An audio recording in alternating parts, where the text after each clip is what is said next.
Lore of the Old World, Chapter 12, Tomb Kings of Khemri.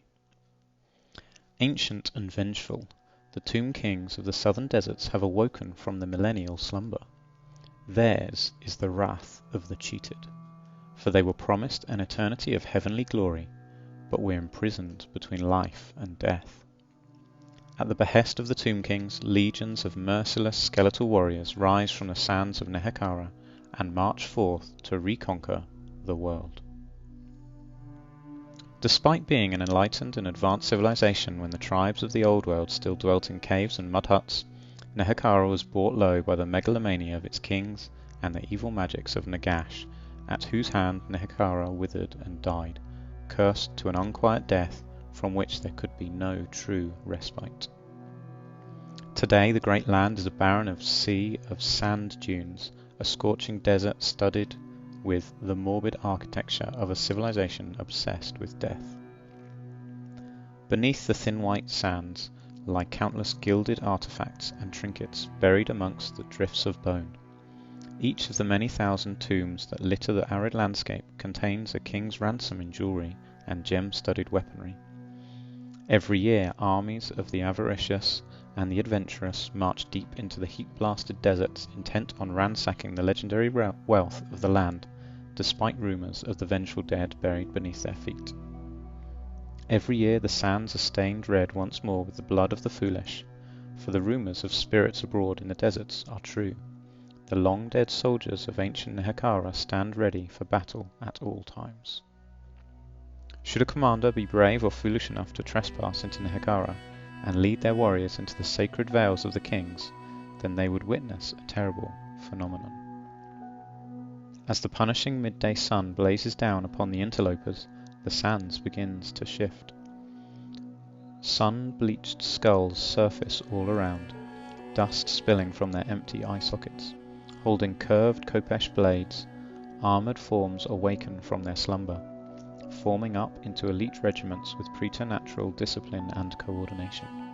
Undead archers knock and loose volley upon volley of arrows as they march from their graves in eerie unison. Fully formed cavalry units burst from the ground, spears levelled as their skeletal mounts gallop towards the intruders.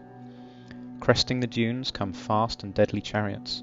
From the sands boil black clouds of skull carapace scarabs and sarcophagi cast in the form of scorpions that sting and slice into the soft flesh of the living. Out of the tombs come towering god statues, jerking and lurching towards the foe with an unnatural gait. Alongside these stone sculptures come hulking, skull-faced constructs of bone and precious metal, each adorned with a treasure chest's worth of gemstones and ornate curios. These unnatural cohorts have been brought to unlife by the incantations of the lich priests, magisters of the dead, who bind and tame the unruly winds of magic with the ease that lesser wizards might tame familiar spirits. And yet these are merely the initial defences of the lands of Nehekhara, those who protect the outlying tombs and settlements from the greedy and the insolent. These vast armies are animated by the will of the Tomb Kings and the power of death itself. When the great necromancer Nagash unleashed his magic upon the world, Nehekhara was the worst affected. So prepared for the afterlife and so steeped in death were its people that it became a realm completely inhabited by the unliving. To this day the magic of death thrives in the wastelands of the south, giving unnatural life to the skeletal remains of countless thousands.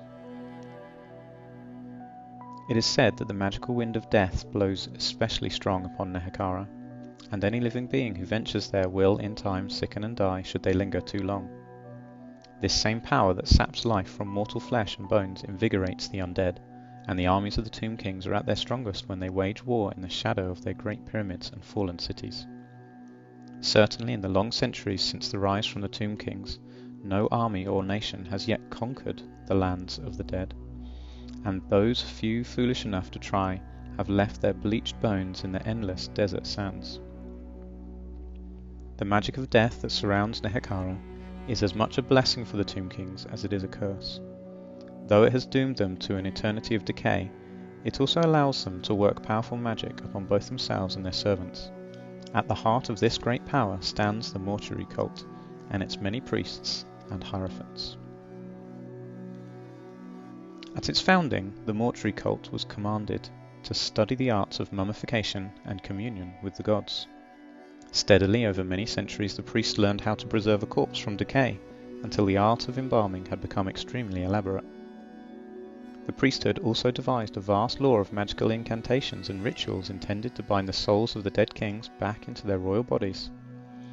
Since a ruler depended on the mortuary cult's knowledge and loyalty in order to live beyond their own death, the lich priests held great power in ancient Nehekhara. Indeed, lich priests were the only subjects who could not be executed, and in this way the priesthood became a formidable power behind many thrones.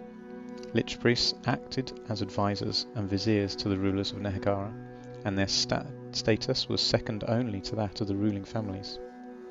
Each necropolis with the burial pyramids of the Tomb Kings at its core had a temple dedicated to Nehekhara's mortuary cult, and it is here where the lich priests preside. In addition to the rituals of summoning, lich priests have many duties to perform in the necropolis, including renewing the seals upon the portals of the tomb vaults, maintaining the incantations of preservation, and determining the moment of a Tomb King's awakening. The lich priests continue to perform these duties for centuries, unable to die a natural death, cursed forever by their own lust for immortality. So ancient is Nehekhara that its culture, architecture and gods are strange and alien to the younger nations of the world. Travellers brave enough to venture into the lands of the dead might find themselves surrounded by fearsome, leering animal gods, gigantic golden insects, and terrifying death masks studded with precious metals and gems. The armies of the Tomb Kings carry these icons into battle, banners bearing coiled serpents, striking scorpions, and watchful eyes hinting at deities long forgotten. In the current era, the gods of the desert exist only as carvings on tomb walls or statues standing sentinel over ruined cities. From towering pyramids, deities such as Ptah the sun god, or Geheb the god of strength and stone, gaze mercilessly down upon the sands, a reminder of their eternal might and once grand position within the pantheon of Nehekhara. The faces of the gods also adorn the weapons and armour of long-dead warriors, such as Baths, the goddess of grace, known for her speed and deadliness, or Asaph, the goddess of vengeance, whose visage spells doom for all who look upon it. Most numerous by far, however, are the gods of death. Usirian, the god of the underworld, Japh, the god of war and death, and Sokth, the god of scorpions, are all constant companions to the armies of the Tomb Kings. Indeed, their likenesses are often carved into the stone of animated constructs like the Ushabti, allowing these forgotten gods to walk the earth once more.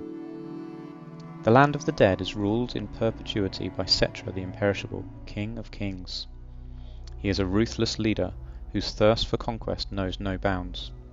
The immortality he lusted after in life is his, and the civilizations that flourished in his absence will feel his wrath when he reclaims his lost lands and forces the usurpers of the old world to kneel before his might.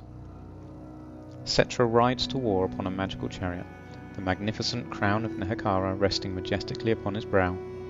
A bloodthirsty and skilled warrior, Setra drives his enemies before him without pity, scything through their ranks with every sweep of his blessed blade. Setra alone among the Tomb Kings knows the secrets of the lich priests. He understands their language, and though it may take all of eternity, he will master their magical arts. At Setra's side stand the innumerable kings and princes that ruled over Khemri in ages past. Though not all who once ruled in life bow eagerly to the King of Kings in death, long centuries of war between the ruined necropolis states have bent most to Setra's unbreakable will. Equally hungry for conquest, and with a terrible hatred against the living, their arrogance and rage sustain their unliving forms. Setra uses these generals well in his conquests, directing the wrath and greed of individual tomb princes or kings outward against the foes of Nehekhara, promising them kingdoms and fabulous wealth should they reclaim the lands once ruled by their people.